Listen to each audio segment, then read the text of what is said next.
Hey everybody, welcome back to another one. I'm Resident Loser Jeremy. This is Air Wiggler. Yeah, professional air wiggler. Yeah. Jonah here. And we're back with another pedal board, this one for bass. And what is your primary instrument? Bass? Yeah, so I sell myself as a bass player, for sure. Of the first two videos had you believing he was a killer guitar player, settle in, because this one will be exciting. So we're going to talk about a flexible rig that you can do multiple things with to accomplish with a relatively small pedal board. Yeah, starting off, I've got everything here on the Pedal Train Novo 18. The size works for me.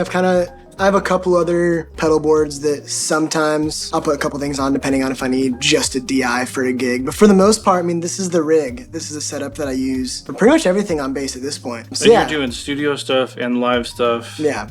So yeah, for bass, I gig in a couple different bands of different genres, and I play at church and produce music. So we're definitely covering a wide array of styles. I mean, with one band, it's like funk, pop. The other one's like blues, like outlaw, and church, which is its own thing. And then producing, where I want a bunch of different sounds, all within kind of a specific niche available. And I've just built this pedal board. I mean, it's a work in progress, and it's kind of always a little bit in flux. And I'm really happy with a lot of the pieces. So right off the bat, the Noble. Yeah. Where do you start? Let's start there. Where are you starting? So the most important part to me is, on bass especially, the last thing in the chain, the DI. And the Noble's killer. So it's a tube DI with a really simple EQ and a high-pass filter. And I've played some gigs without it recently, and man, I miss it every single time. Like, whenever I plug into something else, like, man, I miss having it there. It's not super, it's pretty subtle. Like, what it does isn't necessarily super huge and effecty, but it has a really nice roundness to it. There's some dynamic control that happens, not compression,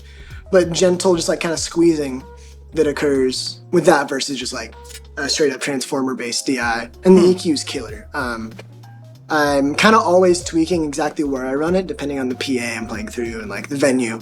But this is generally my starting point for it. We are running into this cab here just for like monitoring for ourselves in the room. But it's super killer, super clean, really fat and warm and rich. I mean, I don't know what I can say about it that hasn't already been said. But it's fantastic. I really do love the Noble. So you have is this a switchable low cut? Yeah, so it's at 90 hertz. It's a high pass filter. I think it's warm. It does get warm. Wow. So it's got a couple tubes in it, and it's also a power supply for the pedal board.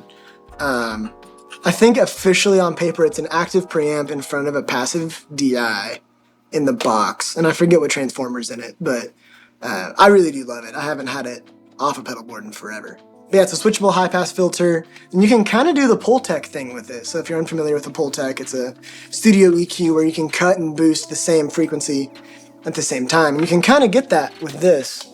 So if you switch on the filter and then turn up the bass.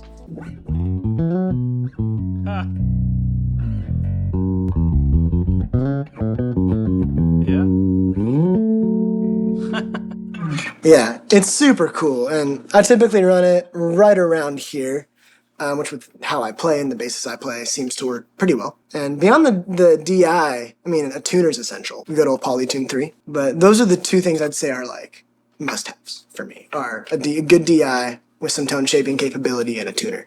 You can do a whole lot just DI, especially like in my world. In the studio, even with players, they might bring a pedal board, but 99% of the time, we just need a good DI. Oh, for sure. Everything else is a cherry on top. Yep. And there's tons of different flavors. I've played brick, like the Groove Tubes brick. The Groove, yes, yep. And then the red DI. Yep. Oh, those I had it ready for a while. That was my thing. What's the main? What do you notice different between the Noble and like the red DI? Yeah, so the Reddy's super cool. I always felt plugging straight in, it was great.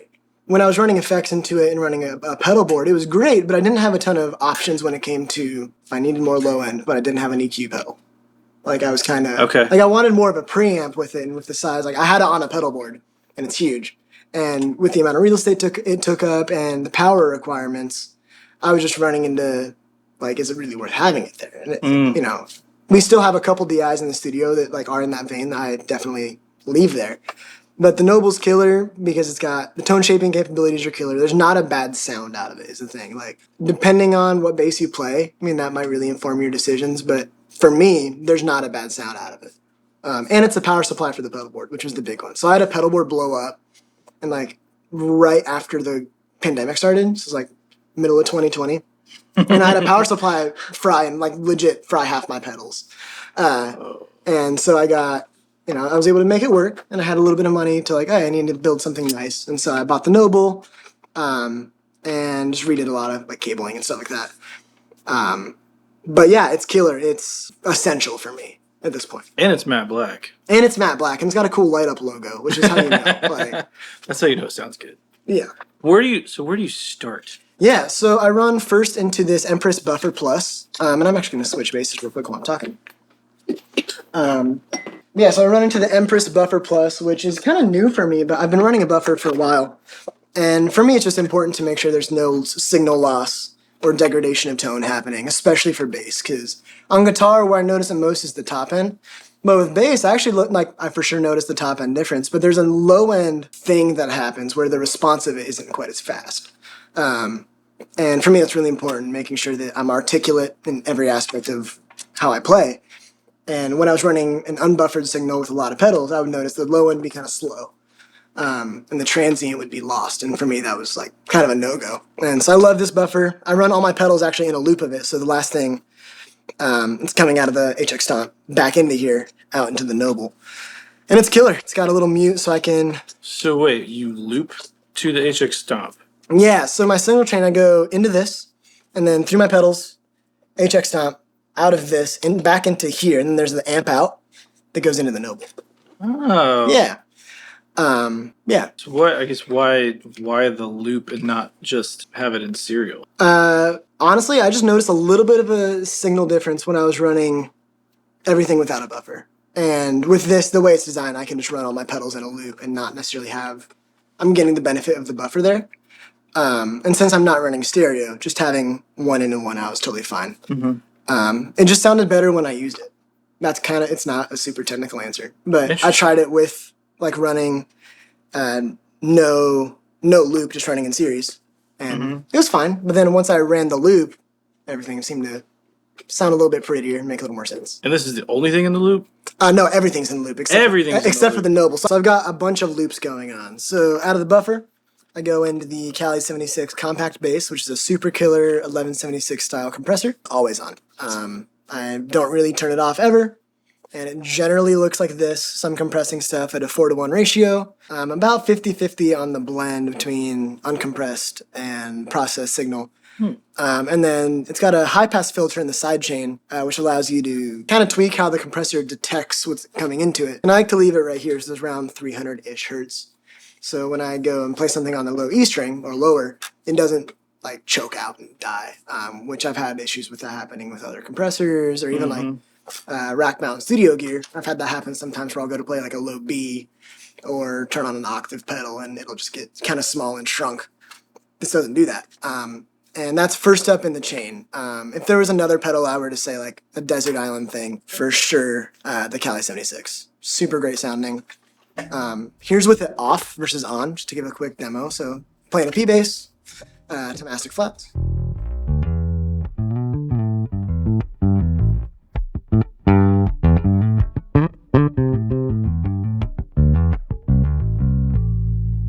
And then on.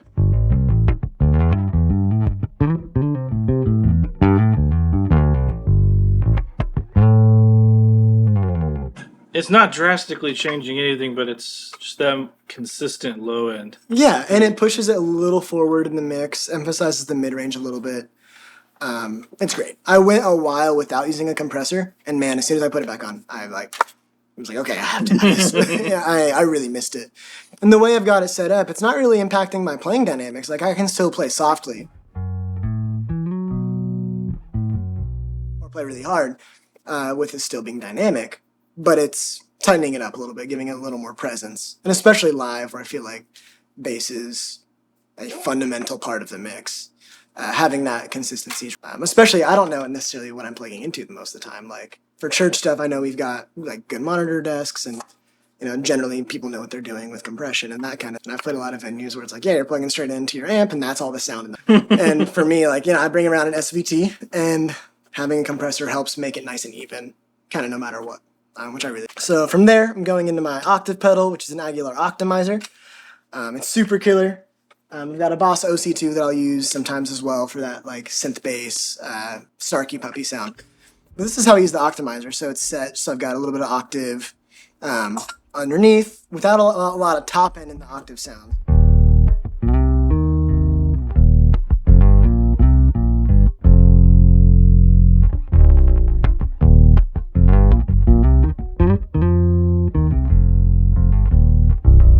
Yeah, it's like a subharmonic kind of thing. Super cool. Between you mentioned snarky puppy, and that's a sound I have in my head. Yeah, so I don't even know how we could plug this in. Oh, you don't have to. Well, just the one octave down on this guy, it gives this really cool smeary, like, I don't know, faux synth bass sound. It's not killing you with sub, and it's got a nice mid-range presence to it, and it sits super well in a mix. So when I'm playing live, I play in a blues trio, and sometimes we'll do like these fusion-y breaks. That's kind of funny, but it just turns it into a wall of sub bass, and it's super cool. And it doesn't necessarily replace your bass sound either. Like it's its own instrument. Interesting. And I'm a little bit of an OC2 snob. They all feel different to play. Like that one feels really nice, and the dynamic of it, like you can push into it and it responds well. But I've played a couple that, like especially if you're playing an active bass or something that's hotter output, it kind of squelches and sounds weird. So I like that one. I'm not sure if it's broken, and that's why it sounds good to me. But I really like it. And it works. Usually either that or the optimizer is in this position. Right now it's the optimizer just because a lot of the bands I've been playing in, this works a little better. It's a little cleaner, and it's got a little more versatility on like how I can shape the octave sound. So here's just that low octave.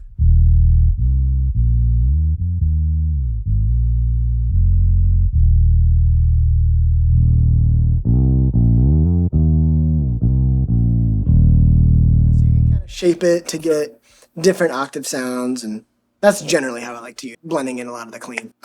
Yeah, and from there I go into the Way Huge Pork and Pickle, which is a killer little overdrive and fuzz. I would love to find a full-size one. They had the full-size ones on the market not super long before they released a small version. You can't find them. So if anyone's out there wanting to sell a full-size Way Huge Pork and Pickle, I will buy it. Just, send him a message, and I will buy it. Straight up. But it's super killer, and I use it mostly as a fuzz, but I've used it in sessions for like an overdrive sound. And this is straight through just the Noble as a DI, so it might sound kind of funny, but here's how I use it.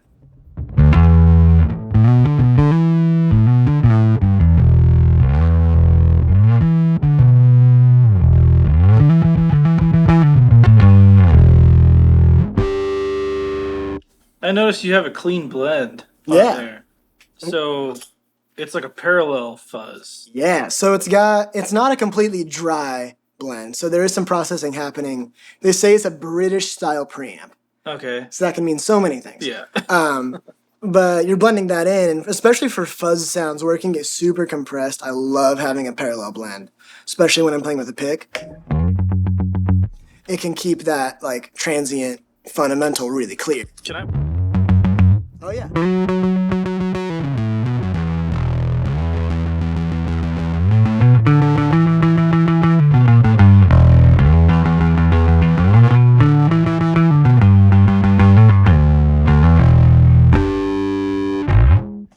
Yeah. Well, especially in a mix, like the clean blend thing is really popular on a lot of bass pedals. I notice it most in the transient of the note, not as much the low end, which is where like the marketing always says like make sure your low end is clean, unmolested. You want to make sure the low end is nice and tight. For me, I notice it really a ton in the top end and the pick attack of the bass. Like that's what cuts through a mix, at least for me, and being able to keep that. Yeah. It works. Like it's fuzzier and more distorted, but not super compressed. Right. So yeah, that's that. Next up, Darkglass Microtubes X7. Super killer pedal. I'm still learning it. There's a lot of stuff here. So it's a parallel multi-band distortion with compression options, some EQ options. It's wild. And I really haven't figured out a whole ton yet, but I like how it sounds, so I use it. And I use this just as an overdrive to kick on for some more intensity. So.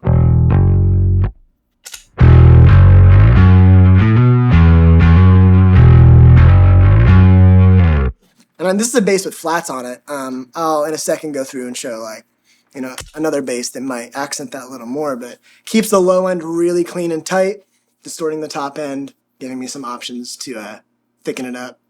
Darkglass always does. They always do that like low mid thing. That's just so tasty. Is like super consistent. I don't know what's happening under the hood. Oh man, on a lot of these things, but it's like they just tuck that low mid in, so it's just a super consistent. I don't know. Everything I've heard, I like. Also, I've got the B3K, and I have a B7K that I did not bring with.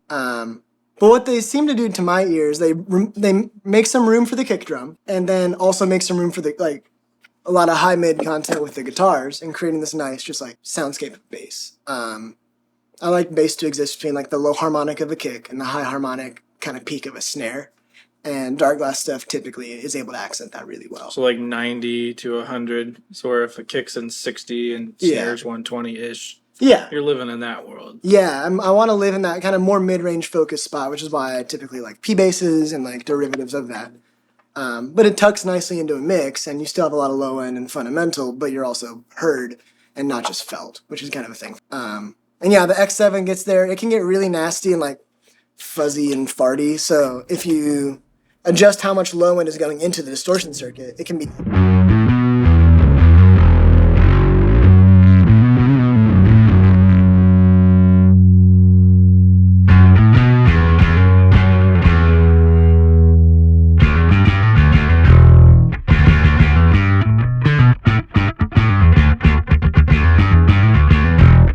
I can see if you were on rounds, that would be like periphery right there. Oh, 100%.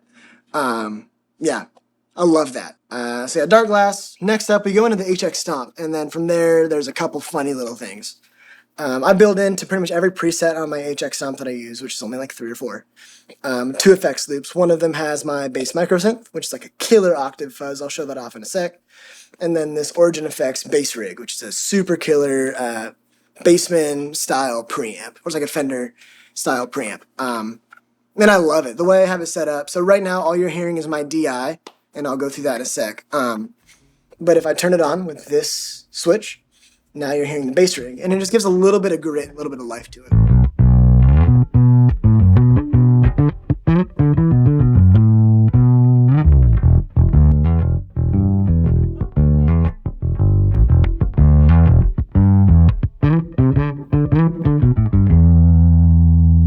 Especially if you're playing with a pick, it kind of tucks the transient in a nice way, like it's not super in your face.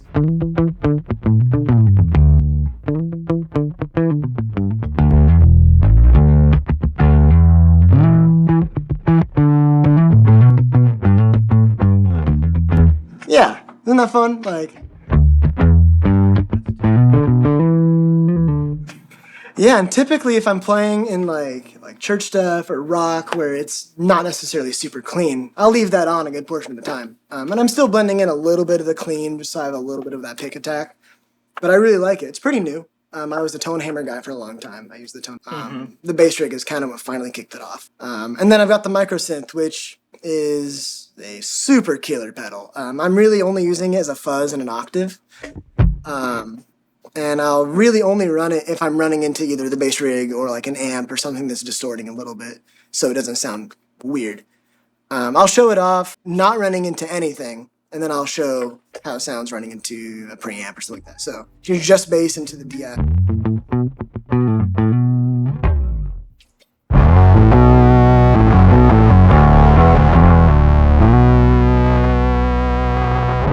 So we're not really hearing it because this cab's filtering a lot. But through the DI, there'll just be a ton of top end and a ton of like, it'll be a little unruly and wild. What I like to do is run it into the bass rig or like my SVT or something with tubes that's saturating a little bit to kind of connect it. So like.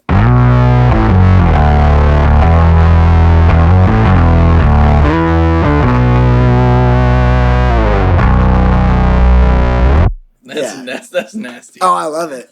And so effectively, it's just got these 4 parallel voices you can blend in. So it's got sub octave, your dry, an octave up, and a fuzz. And there's a ton of videos out there going through what they sound like individually. I'm not gonna, but it's a super cool pedal. You can also get some really fun, like...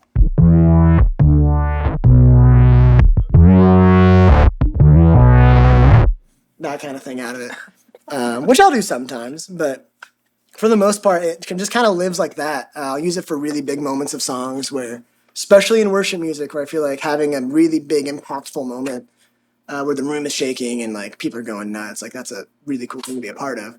And so I'll use it in like big bridges or to accent a chorus that I just want to really slam. Because it pushes you below the kick drum, like, and that sub octave fills up a lot of space that isn't really being filled by anything else. Mm-hmm. I like it a lot. It's probably on 5% of the time, but it's a killer 5%.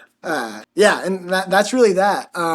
Inside the HX Stomp, I'm doing a couple things. So I've got an EQ that'll turn off and on when I turn on the bass rig to kind of even out some of the inconsistencies between the two, like having just a DI versus the preamp. I'm all doing that with the SVT 4 block. Got a couple different little automation settings. And then for the micro synth as well, we've got an EQ after that effects loop that is just doing a little bit of shaping of it so that it's providing a lot of impact. So that's like a little bit of a low boost, accenting that sub octave, and just contouring the mid range so it doesn't feel like I'm dropping out of the mix. So you have each of these in a different loop of this. Correct, yeah. So are these, I see 2 plugs coming out here. Are these TRS? So it's on the side here. So it goes out TRS, back in. Okay. Yeah. Killer. Yeah, it's super cool. And I mean, I love the HX Stomp. But to me, it's best to use as that kind of thing where it's interfacing different pedals and kind of tying your whole rig together. Which for me, the function it provides is awesome. And you actually sell presets. I do, believe it or not. Yeah, so this is one that I use when I'm running typically into an amp or I just want a super clean DI sound. Some presets I've got available. I have a tone match of my SVT Classic. That's what you guys are about to hear. And man, I really do, I think it gets there. I have played my SVT on lots and lots and being able to have something super, super close to it in this box is killer. So before you were just hearing a DI, so this is going to be that preset. Same settings, I've just tweaked it a little bit so I have my effects loops, but if you go on my website, which I think will be in the bio. Yeah, I'll link it. It is basically the same thing you would get there.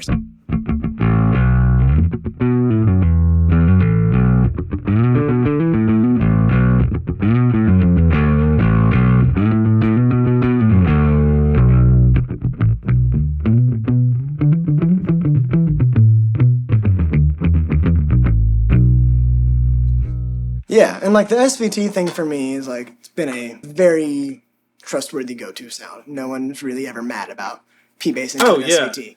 But even for fingerstyle stuff, like it cleans up real nice.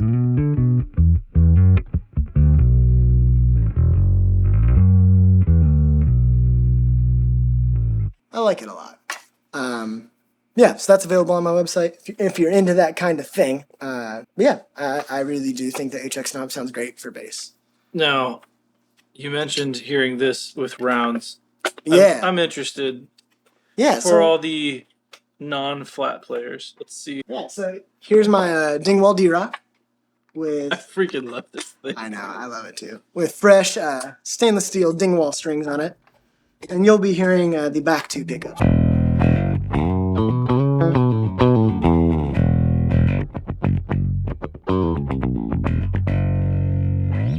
Let's give back a...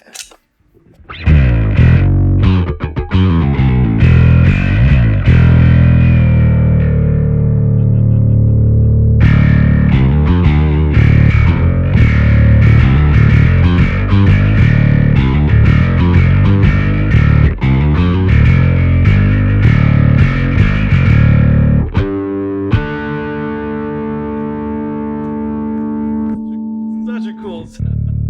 Oh man, I love this bass. It's definitely...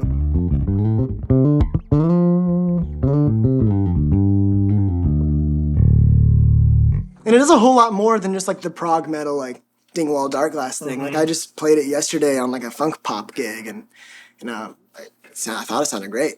Oh, that whole like gent prog thing. Those tones translate to so many different. Oh yeah. Like it's pigeonholed a lot. Yeah. But outside of that, they're useful tones in a whole lot of different places. Oh, for sure. Evident you're using this in CCM. I know.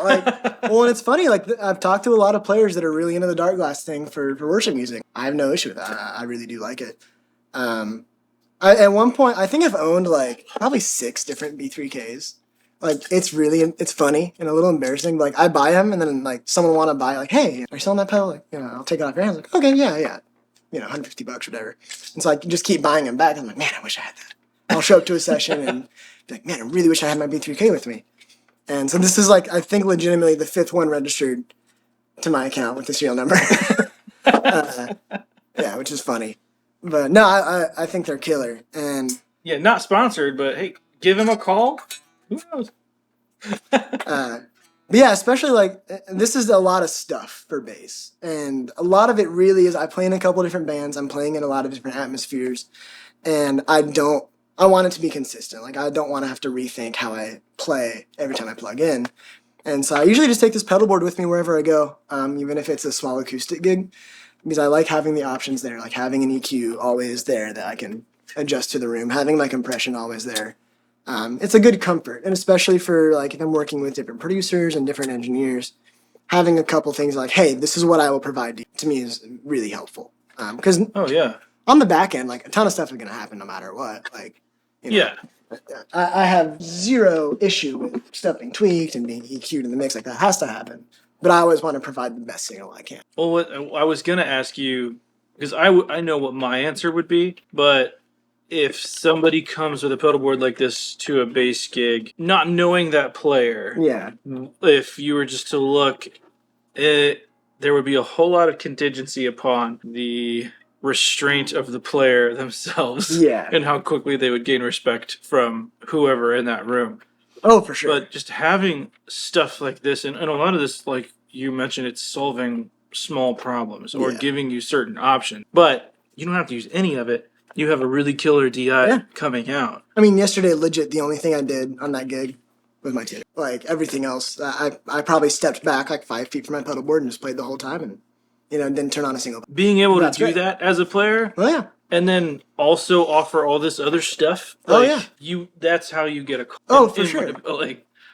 Well, and honestly, over COVID, I was doing a ton of remote stuff. And plugins are great, but I didn't necessarily want to be married to, the SVT plugin that I tried or the guitar amp that I was using, because if I'm playing live, I don't want to bring my laptop. Yeah. And so with the Noble and I've got a couple other modelers that I've used for bass amp sounds, being able to get a really solid sound from a pedalboard to me was kind of an invalue. And a lot of it depends on the band setup as well, more so than guitar, because doing a lot of both and being in the engineering seat as well, I view bass way more utility focused than I do guitar. Guitar for me is the art of different amps, try different textures. Let's really make something that's unique. With bass, depending on what the drummer's right foot is doing and where the guitar player's mid knob is set at really affects what bass I'm gonna pick. Do I play with a pick or not? Do I use more overdrive? Do I play cleaner? And for me, having tools that allow me to answer all those questions before they're asked is the important. So I know my guitar player is playing a Les Paul into a Marshall. I can definitely take out a little bit of mid range for him. Maybe accent the top end. Vice versa. If they're playing into a Princeton, I can probably grid it up without having to grab it for bass or a different amp. I can just turn, a knob, and then I'm done. That's a really interesting way to think about it. And your background as a guitar player as well. Yeah. Definitely suits you in that route. Yeah, it's definitely interesting, and it's a little bit of a revolving door. These two slots kind of switch on and off. I'll use the 1981, I'll use the 385. I have a couple pedals, I've got a Greer Lightspeed that I love on bass, a Tone Hammer, B7K, a bunch of stuff that I didn't bring today. But it's all just really dependent on what the rest of the band is. And the consistent pieces are the Noble, these two pedals, and the HX Stomp, for sure. Killer. I don't know, I mean, there's a couple other sounds in the HX Stomp I'm kind of fond of. So are these yours or? Yeah, this is all stuff I've kind of set up. So in here, the studio tube pre I put at the beginning of every preset, and I cut off the low end at 25 hertz. There's a pedal called the Micro Thumpinator. I forget who makes it, but it's a just a little filter, subharmonic filter that takes out everything below like 30 hertz. And I think that's killer. Like especially because I have a 610 cabinet from Ampeg, and the bottom end of it, sometimes, especially if I'm using octave pedals, it can get a little overbearing, and like I can hear the speakers kind of begging for mercy. So having that little contour at the low end helps with that. The retro reel, it's like a or a tape saturator kind of thing that I always have a little bit on for a little bit of vibe, and I do like that a lot. And then for the SVT, like the Ampeg sound, I think a lot of it comes from the cabinet. Like I've tried a lot of different like heads and emulations of different amp heads, and it always ends up becoming, as soon as I put it in front of like an Ampeg cab or an IR is when it starts to sound like an SVT. Even like, Mark bass head, you can get into that kind of that territory where it's a little bit mean, kind of burly, a little bulky. And I kind of like that. Especially if I'm working with people who I'm not. Because like my whole philosophy on how I set up stuff is I want to be a breath of fresh air to the end in the producing room I'm working with. I don't want them to look at what I'm doing and go, man, we're going to have to fix that later. I'd rather like bring out my bass, bring out my pedals, and they go, okay, he's playing a peep. Like we know what to expect. Yes. Which is nobody gets mad at. Oh yeah, which is why like this bass is kind of funny to me because it's bright and ritzy and, cool looking. I think it sounds great. Yeah. But I definitely have had a couple people go like, oh man, you got something else with you? Like, you bring that Fender with you as well? And so this always lives in my bag as well. Because it just works. Hard to do it wrong. It's the sound of multiple generations. Oh yeah. And I think it will continue to be as well. So yeah, is there anything else in mind like that you want to hear? Like you make a lot of records, you work with a lot of artists. For bass in mind, like what are some things that you notice that you prefer or don't? Like what are some isms that you don't like? In my mind, I want the bass player, like exactly what you're talking about, to notice what's happening around them, figure out where they fit in, and just do the thing. Whatever that happens to be. And if that takes 12 tools, awesome. If that just means a great DI, awesome.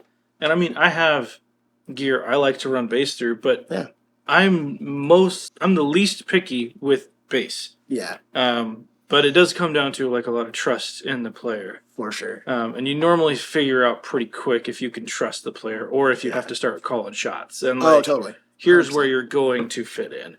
But I would always rather err on the side of I'm going to trust your ear to figure out what's happening and know where you fit in. And that's why I love how you talked about this. 100%. And all these different things that fix different problems or will fit you into a different spot. Yes. So I love that mentality because it's exactly what I would want out of a player. When it's so genre dependent. Like, and that's like, I would love a smaller pedal board, to be honest. Like I have used like a little like nano for a while and that's like my ideal size. But where I'm at, I play in different bands with different sounds and the drummers are different and the guitar players sound different. And I don't want to be changing stuff all the time. Like if I can help it. Like I'm kind of always tweaking a little bit, but I'd love to have consistent pieces. And for me, like going from really aggressive music where, I need to be really distorted and really like compressed and solid to an environment where I play like 2 notes and it's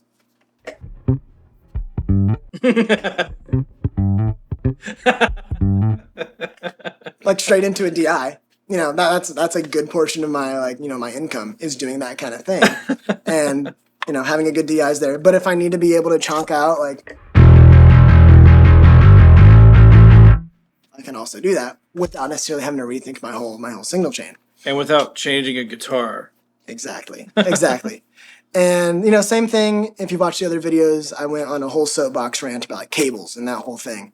Same thing here. I'm really picky about the cables I use, making sure that no matter what, the relationship between like the bass and the pickups and then the amp and the pedals is not being hindered by the cables I'm using. So it's all Mogami 2319, square plug SP5 and SP500. And for this pedal board, I did a cancellation test with white noise just to make sure at the end of the day I wasn't missing anything. And it was all good. And it was able to completely cancel out with the same sample, which was rewarding after spending, an hour soldering cables. But you did it. Wait, so you sampled without pedals and then with pedals with white noise? Yes, like the same clip, and it was able to completely once I lined it up, cancel out. EQ's all set flat and everything. Yeah.